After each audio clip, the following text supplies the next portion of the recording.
Hot on the trail of the forest predators.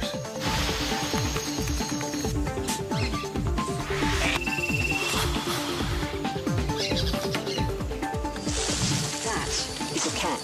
That's really good news. This is a brand new camera, it's never even been used before. Why is it scary? I know, I'm sure it's fine. You've still got it. There's something quite big walking around underneath the tower. I'm just trying to see what it is. Has a mind of its own a lot of the time.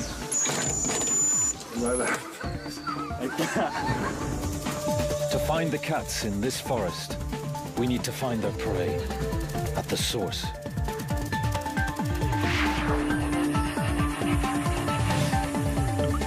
In the hottest months, drying riverbeds lead animals straight to shrinking waterholes.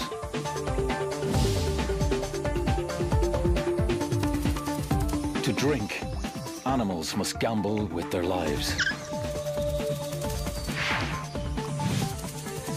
The cats just need to lie in ambush.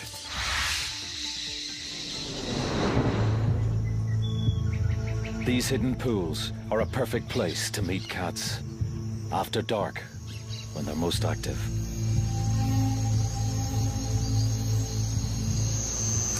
Okay, start that. Our arsenal of cameras gives us the ability to see through the night.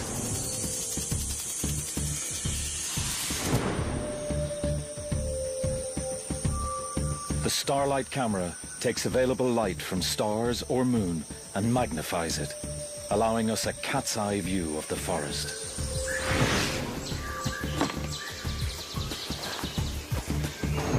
Motion-triggered camera traps silently monitor the game trails using invisible light. The infrared camera brings us face to face with predators and prey.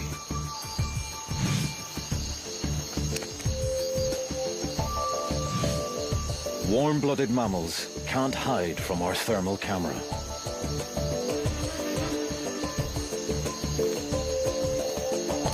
And then there's our secret weapon.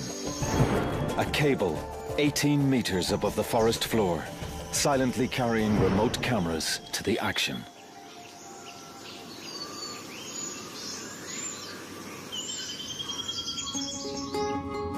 All of this unique technology has just arrived in Costa Rica's Santa Rosa National Park. The aim? To film one waterhole with cable cameras and remote cameras, as well as camera traps spread further afield. The location is perfect. A drying riverbed that attracts prey and camera-shy predators from a wide area.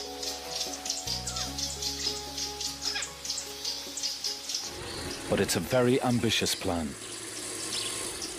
Nothing quite like this has ever been attempted before.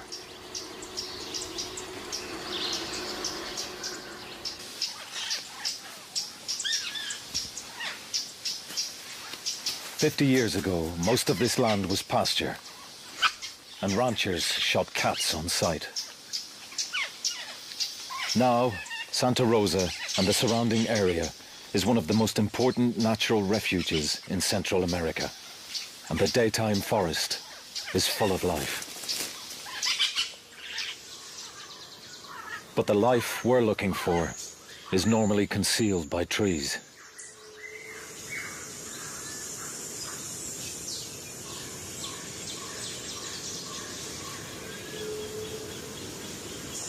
Four months previously, the river flows, and Santa Rosa is a very different place.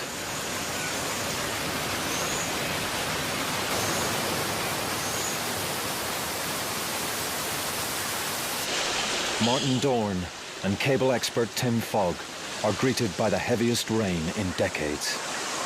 The river is much higher than usual, so just getting around is a challenge.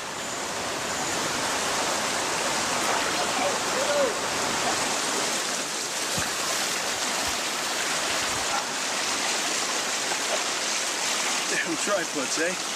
Who needs them? Martin and Tim are looking for strong trees to anchor the heavy camera cable. So it normally, when it's dry, it extends west from those rocks out. No, just there. Just about here. Yeah, I mean, it's not even that big. Once they locate the best pool, they head up the hill to find a clear view. They soon realize there's no tree strong enough to support a cable, so they'll have to build a steel platform to take the weight. I mean, yeah, let's just establish that it's possible. That's what I mean. Yeah. Or what, you know, because we might say, well, the only way to do this is we have to have 20-metre scaffold. At the other end. Yeah. Yeah. Well, that would be a bad thing. That would be a very bad thing. Yeah. Yes. Yeah, lots is possible.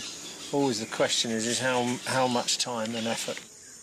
Getting a cable across this valley is one of the toughest challenges Tim's ever faced. Do you think there's some chance we're not going to be able to do this? There is a distinct possibility, Martin, and there always has been. Oh.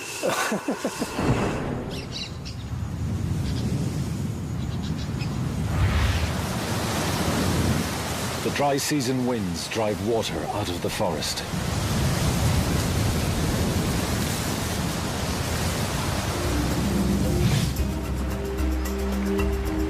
The river shrinks again until only pools are left.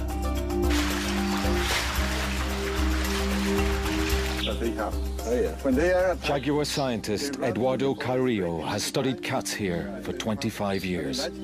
He guides us to the most likely filming sites. 10, 20 years, a lot of... He knows the cats are here through his pioneering use of camera traps. Ocelots, small, shy rodent hunters. Pumas, 60-kilo deer hunters.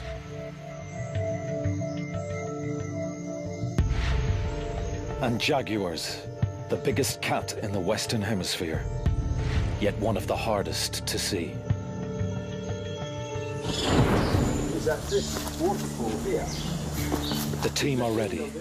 Martin begins their hunt, scouting for any signs of cat activity. We had a remote camera here for a couple of days, and we did see an ocelot. For me, well, let's...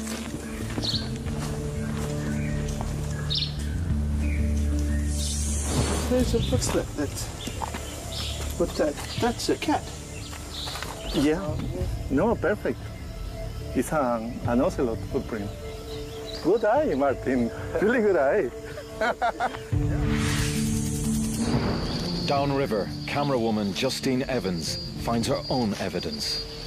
Look at this. That is a cat. It's large. That's a puma or a jaguar. That's really good news, because we've got about 4 different pools here to choose from, all within a kilometre stretch, and to see some evidence of a big cat coming into this particular pool is a really good sign. It's time to build the overhead camera rig. Everything needs to be carried in by hand.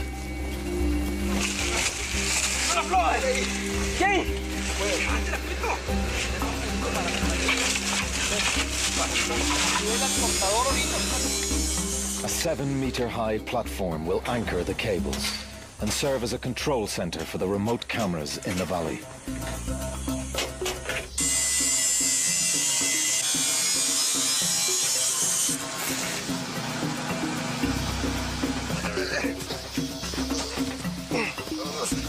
The steel cables arrive. Carrying these 150-kilo weights to the site is just the beginning.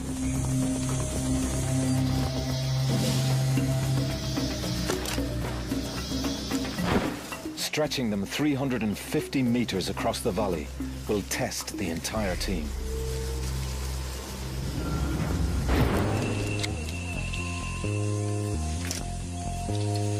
One, two, three. Crossbows shoot thin line over the trees, but only 100 meters at a time. Yeah, I can see it. I just paused up again. This is just getting worse and worse, really. Then we must untangle the line before firing the next length. 3, fire! It's a major challenge, and everyone's feeling under increasing pressure. We sure we want Why is it scary? I know, I'm sure it's fine. You've still got it. It's still going back to the tree. Nothing scary about it. My confidence has gone since I couldn't open the box. I'm chuffed with that bit. Yeah, I am. I get chuffed with each bit. But as I say, then you go, oh God, the next bit. Because the next one, the cables are getting heavier and heavier. The pulley systems are getting bigger and bigger. We're into big winches and things now. So. A week later, we finally get the line across the valley and into position. Now the team needs a volunteer to zip line down the cable and clear away branches. Jim Spickler has a head for heights. Pretty exciting. Continuing on, I got about 100 meters completed. Got about 200 more.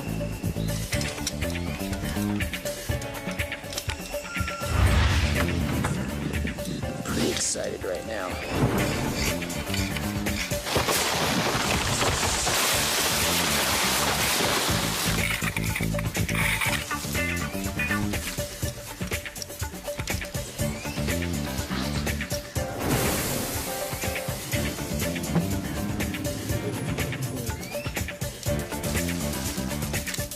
Done well.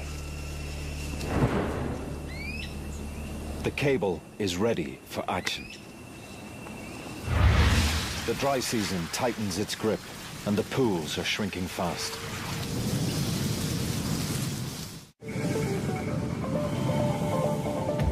It's time to break out our special filming equipment.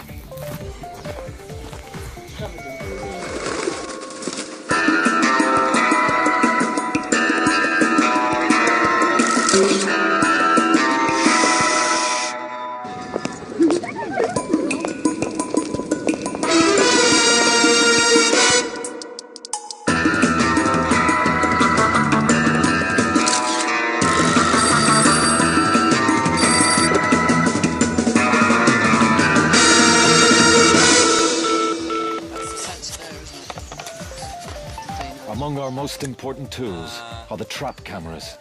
They detect movement and record automatically. We want to set them in the forest as soon as possible.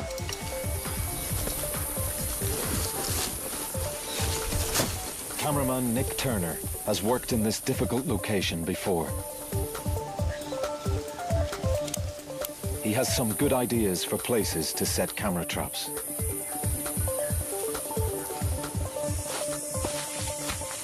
They'll offer a fascinating window into a secret world.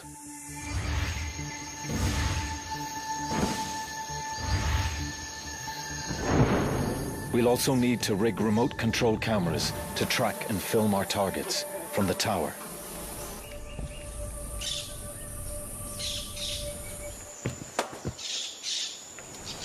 The camera will move on a dolly suspended from the cable, at our command.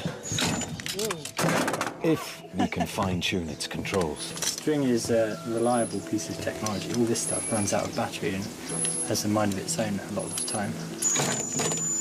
Like that. At the moment, cable dolly goes in its first outing, so how do you... We're ready. I'm just going to turn the power on. You got control? I'm not really happy with that. Well, I'm going to talk to it. I'm not sure I'm going to... I don't be able to run this through my hands.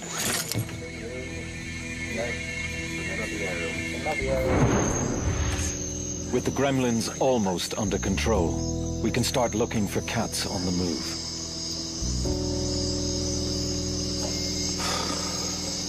The first 48 hours of scanning prove how elusive the cats are.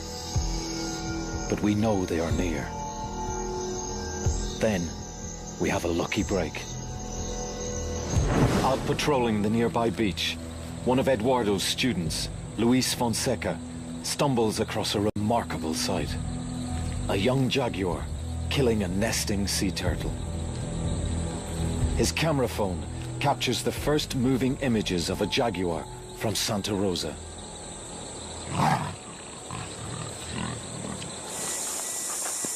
The next morning, Justine visits Luis to gather clues about the jaguar's movements. Hi, Luis. Hi, nice to meet you, Justine. Luis thinks the jaguars travel between hills inland and the beach. And one of the best routes is along our riverbed. Oh, great. Turtles come ashore to lay their eggs under cover of darkness. And sometimes a jaguar is waiting. It uses powerful jaws to puncture the turtle's skull, killing it quickly. Luis takes Justine to the area. If the jaguar returns, a trap cam will be waiting. Once the lid's closed, we can leave it running for 2 months. Back at the tower, news is good. Got your camera running? Yes. The dolly's working well now, and there's no wind. At least we've got a camera in position, so if anything does happen, we can see it. As darkness falls, the night shift prepares for another mission, making sure everything is safe and secure. Okay, let's go with that. We need to level the head as well. If it fell off the cable, the first thing that would take the full weight of all this on the top with the 2 cameras on the bottom, there'd be probably about 50,000 quid's worth of stuff, I think.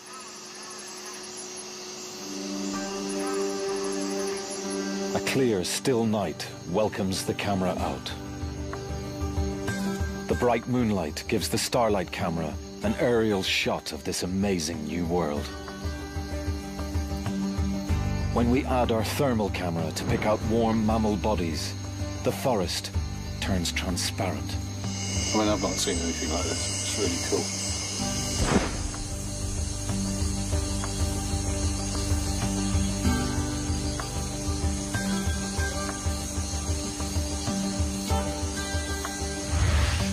Stop there. It looked like something moving in the trees.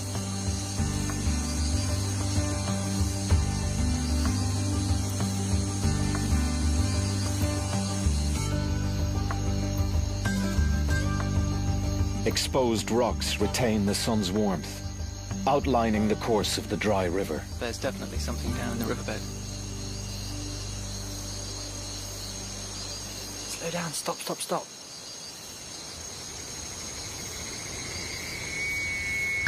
There's a deer drinking by the pool. But there's a problem. Our control hardware is overheating. We need to keep the computers open to cooling air. It's biscuit time. We found out that the optimum space that the laptop needs to be open is exactly the same as the packet of biscuits that we get, so it's time to wedge a pack in the laptop. The fortune of the project now depends on a pack of cookies.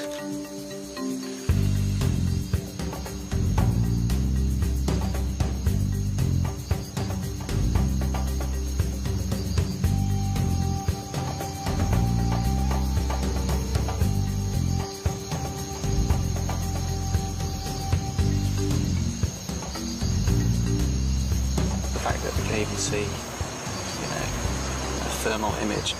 I'm quite impressed. First time I've seen something like this. It's really good. With every outing, the cable cam reveals more and more wildlife. A guan bird comes within range.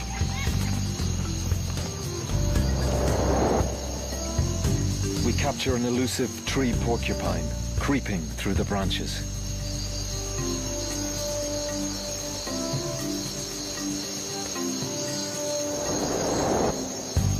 A huge rodent wanders below the dolly. It's a paca, a very rare creature in Santa Rosa.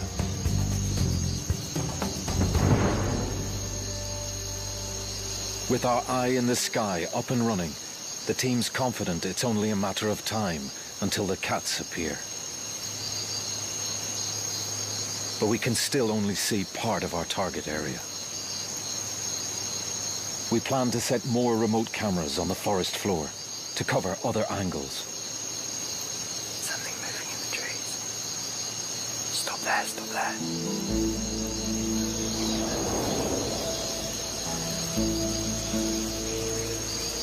As moonlight gives way to sunlight, the daily roasting of the forest continues. Despite the heavy rain a few months ago, only a few pools remain.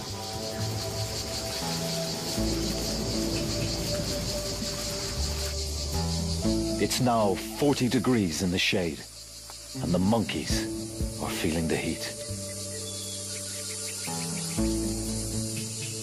They keep to the few green areas of forest left, where they can still find moist fruits to quench their thirst.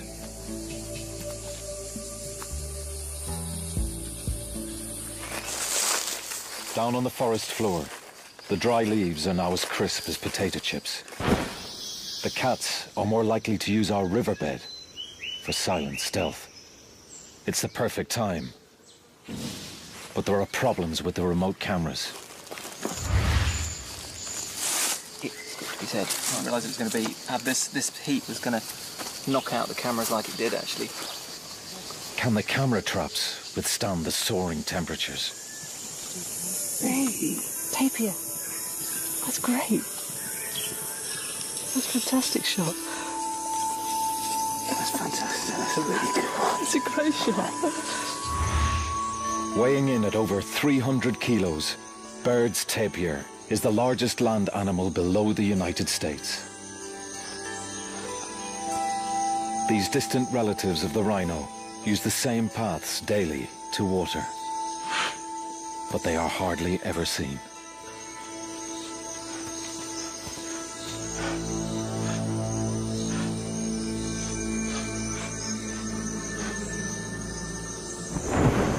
That's loads of them. 3 deer. Excellent. Oh, good. Nice to get more watery stuff, won't it? Yeah, I probably should have planned it right. But I think we should do what you said, which is point the camera at the pool. Unexpected creatures reveal themselves. Coyotes and a family of raccoons. We're seeing a lot of potential prey, like deer and agoutis. The predators can't be far behind.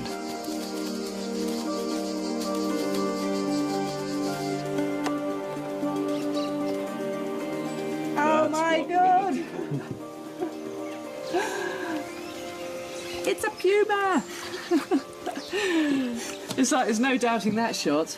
There it is. It's our first cat, the most widespread cat in all the Americas, the puma. Its 60-kilo weight can bring down almost any animal it wants. Eduardo's studies show that it's mostly after deer.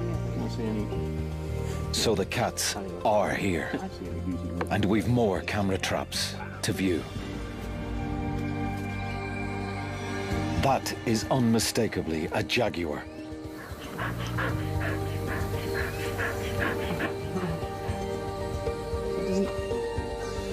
Another incredible image, up close and very personal. Jaguars roam great distances, but they tend to remain in one area for a week or so. Which means there's a good chance we'll see this cat again. Now that is a cat. That's that is a proper cat. Howard put this one in. Later that night, we mount the starlight and thermal cameras on the cable.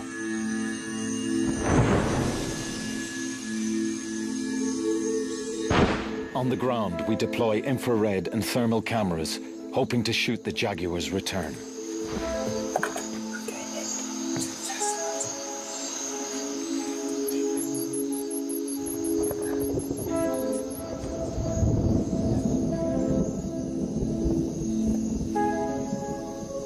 Within minutes, the thermal camera locks onto a moving heat source.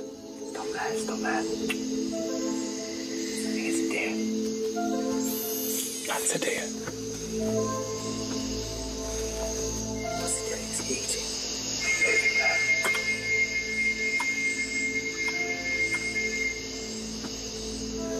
Okay, we're just going to watch it and see what it does for a while.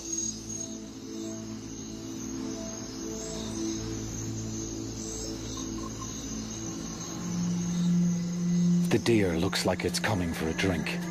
The perfect moment to attract a predator.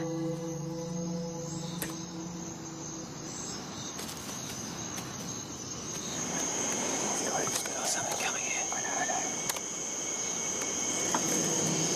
Let's slow down, stop.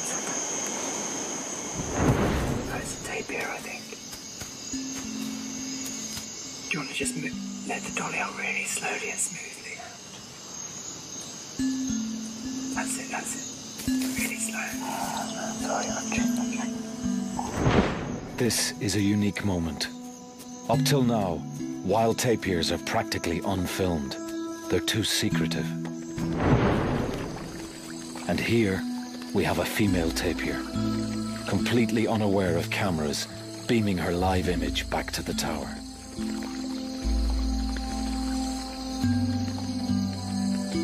It's a fantastic chance for the crew to observe new behavior. We've seen a tapir walk down and start bathing, which is awesome. I wasn't expecting it at all. In these dry conditions, tapirs need water daily and use regular bathing spots.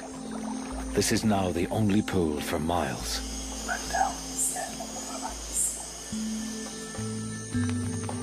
Soon, a second tapir appears.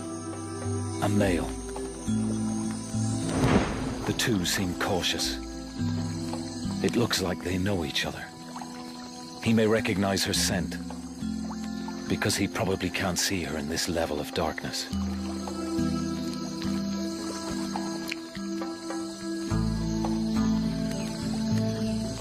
Our infrared and thermal cameras give us an intimate view of one of Costa Rica's most mysterious creatures.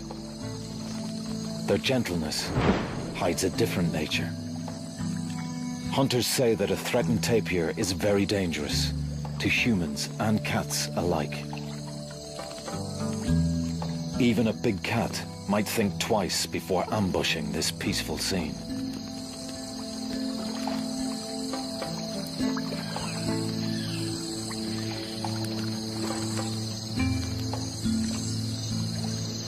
First time I've seen something like this. It's really good. Nice.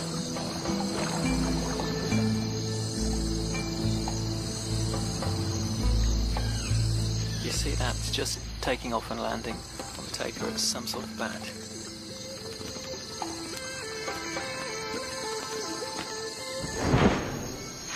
That can only be a vampire. It's drinking blood. The crew now realize they're in vampire country.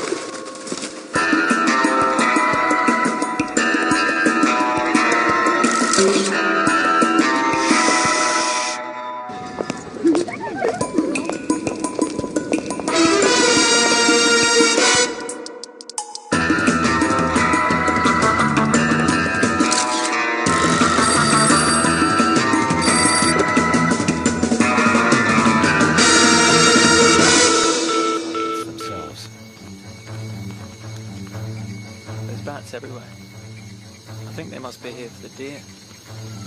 From the ground-based thermal camera, it looks like the deer are also in the vampire's sights.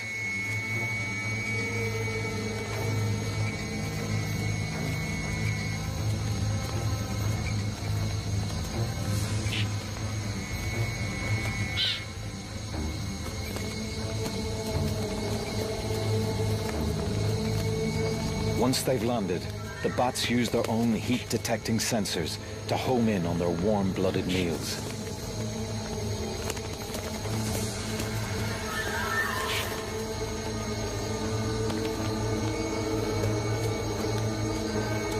But the deer can hear the hopping vampires. They're having none of it.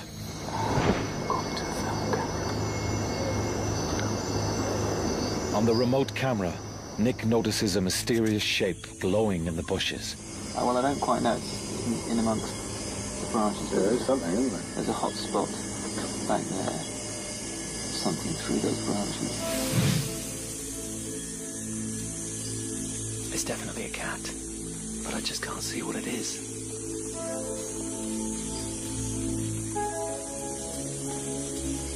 Trying to work out what that.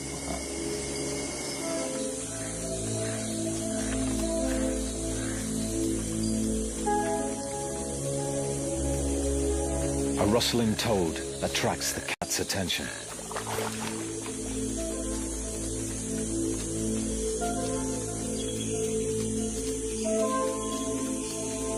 I think it's just checking out the pool. As it leaves the pool, a trap cam picks it up and reveals a new species of cat for the team. It's a male ocelot patrolling his territory.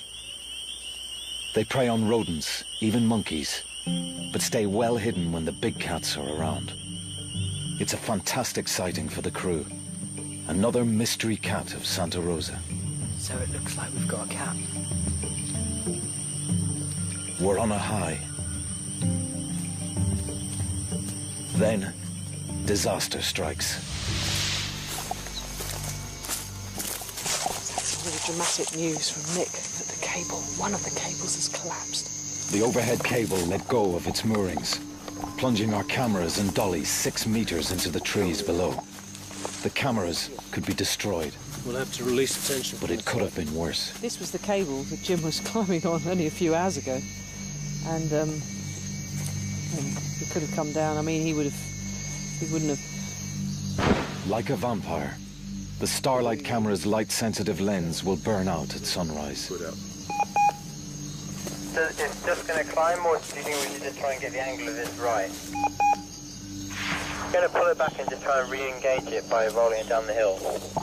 No, they don't need procedure to get The team must send someone up into the canopy to rescue the stranded camera. The rig survived the initial impact, but if the cable collapses further, the project will be over.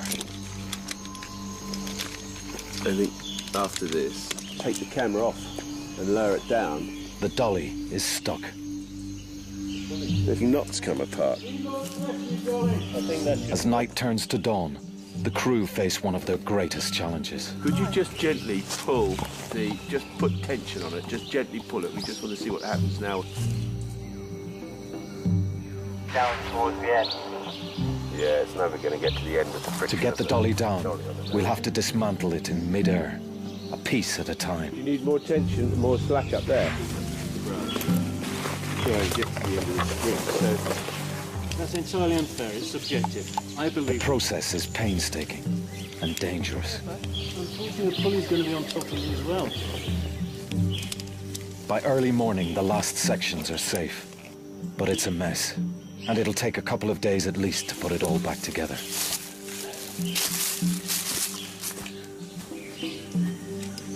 It's a huge blow to the team. Time is short. The approaching rainy season will soon put an end to filming. When the dolly's ready, work resumes on searching for the mysterious cats of Santa Rosa.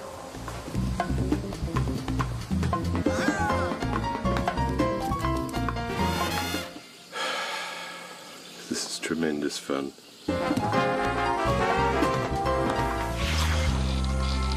With the dolly back online, we're ready for the final sweltering week's vigil to see big cats in the wild.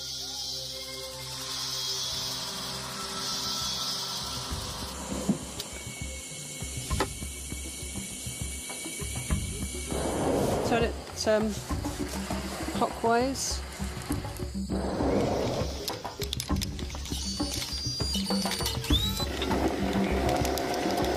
We keep the valley and waterhole under 24-hour observation. But in the searing daytime heat, the cats are keeping a low profile. Oh, there's a heron. It's back.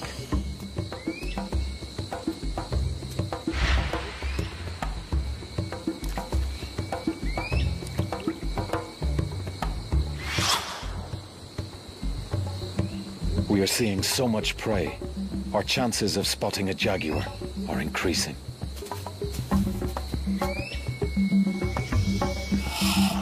The trees have now lost most of their leaves, giving us a clear view along the riverbed.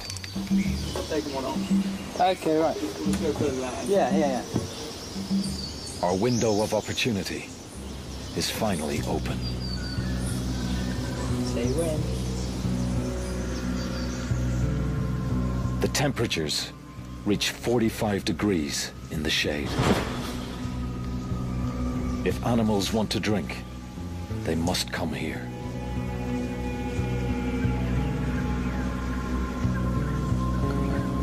Nick's trained eye spots some movement.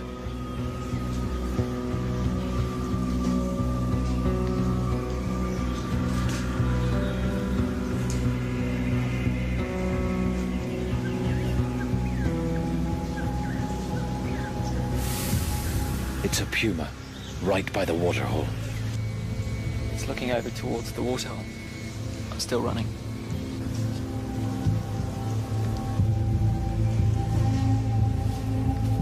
She's up. Keep it steady, Howard. A mother and fawn are drinking just 200 meters from the puma.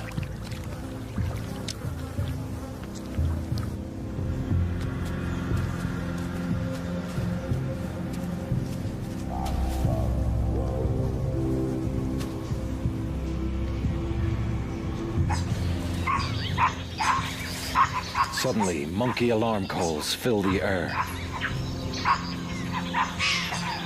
The mother deer isn't taking any chances and leads her fawn to cover.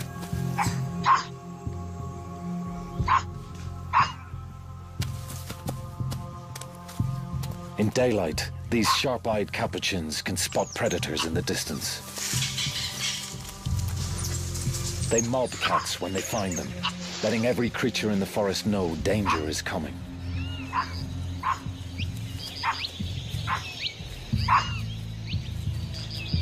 These alarm calls are one good reason why cats prefer the night.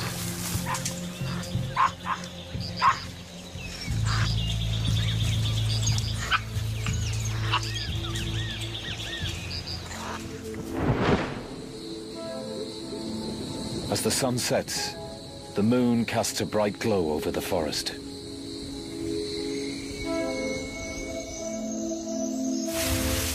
Up in the tower, the crew prepare the starlight camera. In such bright moonlight, conditions are perfect for spying on the riverbed.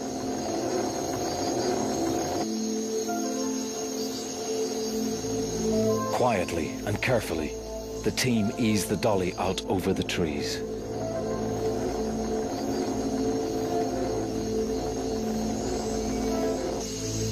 That's about 200 meters.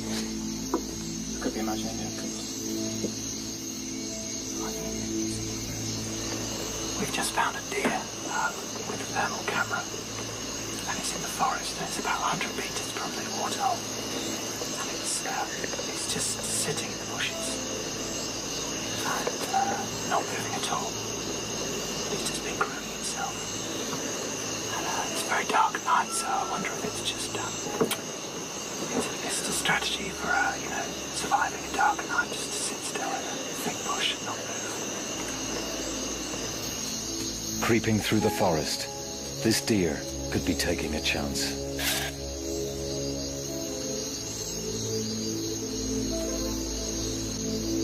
Our trap camera picks it up at the waterhole, just the sort of prey that would attract a big cat. The thermal spots a nervous tapir on the edge of the pool. The team reposition the overhead camera.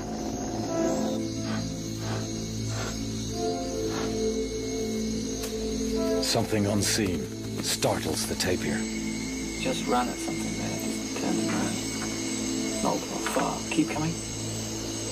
On the overhead camera, Nick picks up a new heat source. There's something coming in. It's not a deer. It might be a cat. I don't think it's an ocelot.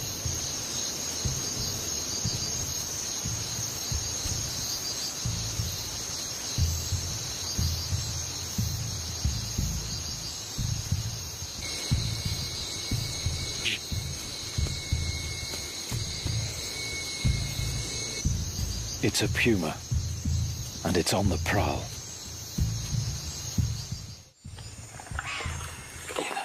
Yeah.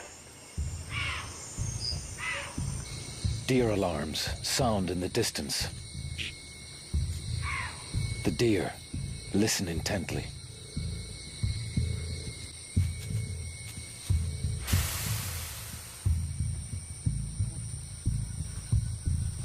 I think it's chasing something, a mouse or a rat or something.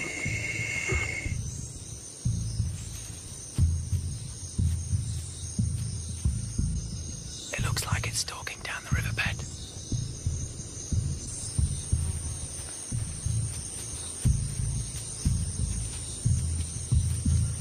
See that? It's taking tiny little steps.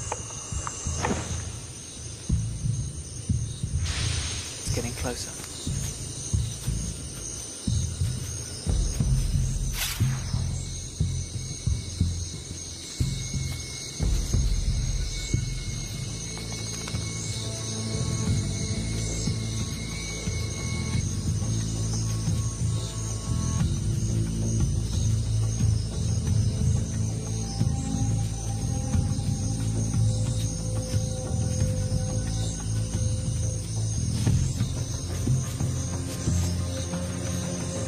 The puma is within striking distance.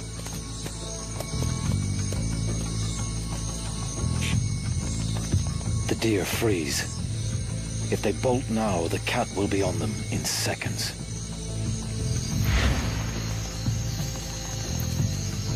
I can just see him through the branches.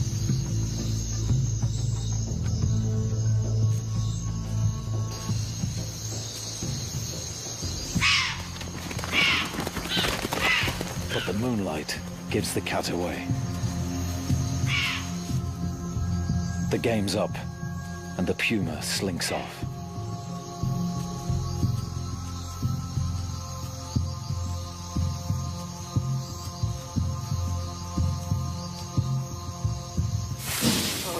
Just went on and on, didn't it? Went right under the cable. I know. Better go and save it now. Back it up. Back it up. Right, it's back. I think that's cause to celebrate. It is, yeah.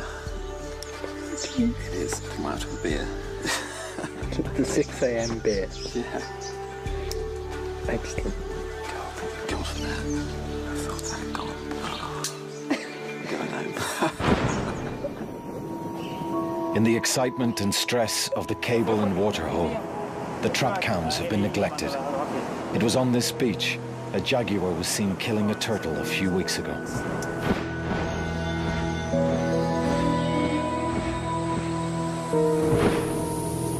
Nick rushes back to camp with some good news.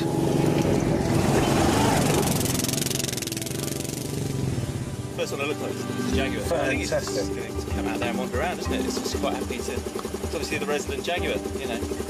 What, male or female? The trap cams have recorded more jaguars. That's it, we got a jaguar. There's a jaguar there, yeah. I'm not going to high-five you because I said. No, that is absolutely awesome. Yeah, it's good. Martin calls in jaguar expert Eduardo to share our success.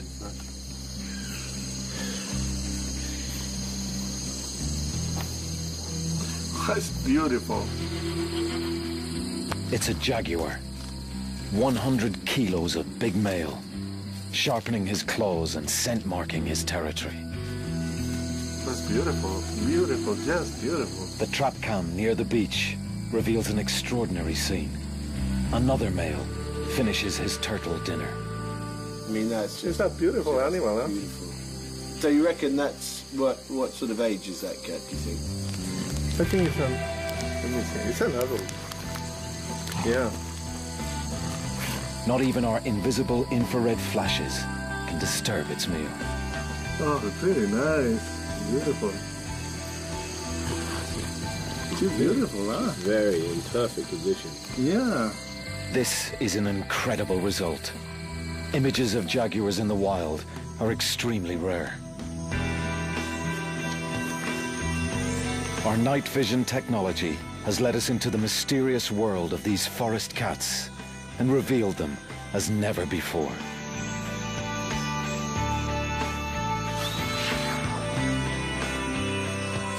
The final camera trap holds the biggest surprise.